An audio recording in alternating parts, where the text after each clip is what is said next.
Not everyone that lives in Gloucester is involved in the fishing industry. In fact, one man who lives here is very involved with the arts. He is the artistic director of the Gloucester Stage Company. He is renowned all over the world, a wonderful playwright, Isreal Horvitz. The screenplay that starred Al Pacino, author, was his, and now he has a highly acclaimed new stage production called Park Your Car in Harvard Yard that opens in February in New York, and it is a delight to welcome a resident of Gloucester, Isreal Horvitz, to the show. Nice to see you, Isreal. It's nice to see you. You know, it's astounding to me that someone with such successes across this country finds great satisfaction in being artistic director for a small community theater, such as the one here in Gloucester. Explain why. Well, it's my home, and we made a choice to live in this beautiful place, having moved away and gone to New York and wherever to build a career. And at some point I thought, well, I can live anywhere, really, because I'm a writer. Where would I choose to live? And this was the place I chose for obvious reasons. I mean, we even have a building that says "Good Day" on it. That was a great stroke of luck for you guys. Now, what were the reasons? Is it the ocean? Is it the people? It's the cheap lobster, mostly. No, it's a place where people know your name, and you know people's names, and it's a beautiful place, Gloucester. I've looked at lots of places, and one has to make a choice, and this was the choice. But you know, someone with celebrity status, how are you treated here? Are you treated differently, or are you treated as a citizen? Oh, I'm treated very badly, actually. No, I'm treated like the local playwright.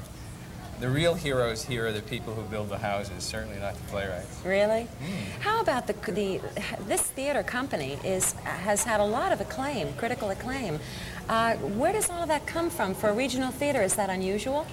Well, we've been very lucky. We started, in Latin over the door it says start small and never expand. We started the theater some 7 years ago and moved into the Blackburn Tavern about 4 years ago and have just become an equity company, a professional union represented company this year. And we've just built very slowly and attracted, I think, the very best people, and we are very serious, grimly serious about the work that we do.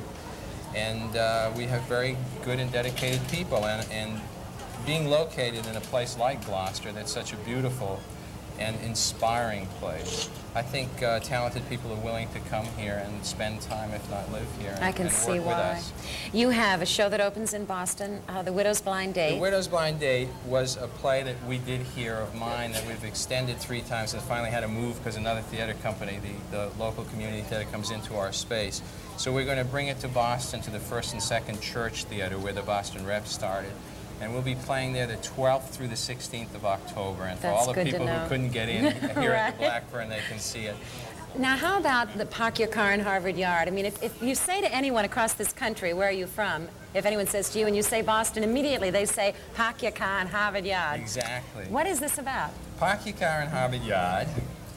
Darcy Peavy and I will be reading a scene from it in just a second. Is a play about the toughest teacher in Gloucester, Massachusetts, at the end of his life, and a student, now 40, who he once failed in confrontation. It's a play about forgiveness, and it opens in New York in February at the Manhattan Theater. Great. Now, you are about to become this character. Who are you? I'm going to turn from you now and become Jacob Brackish, who's 90 years old, and Darcy will be reading the part of Kathleen O'Hara Hogan, who's 40. And here I go. All right, here you go. Kathleen, I regret that we have this odd coincidence between us.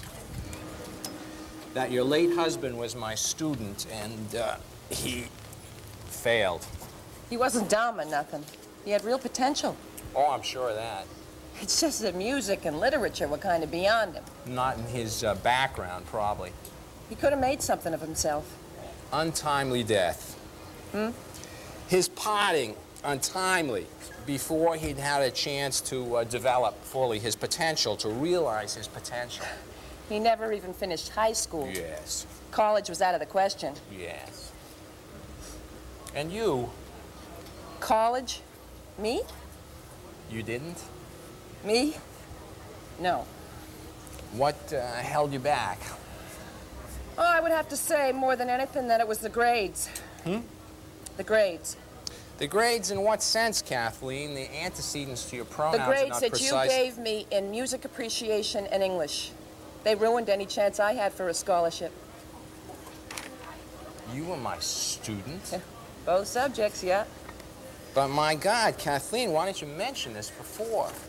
No point. Of course there's a point. I thought you just married local. I had no idea. It's so perverse, Kathleen. Really, you should have mentioned this to me specifically during our interview. Before now, you just let me ramble on and on. You never once mentioned this to me, my God. I guess maybe my feelings got hurt because you forgot me. Kathleen, really? Do you have any idea how many students have passed through my life in 50 years of teaching two completely different subjects? Oh, lots, I guess.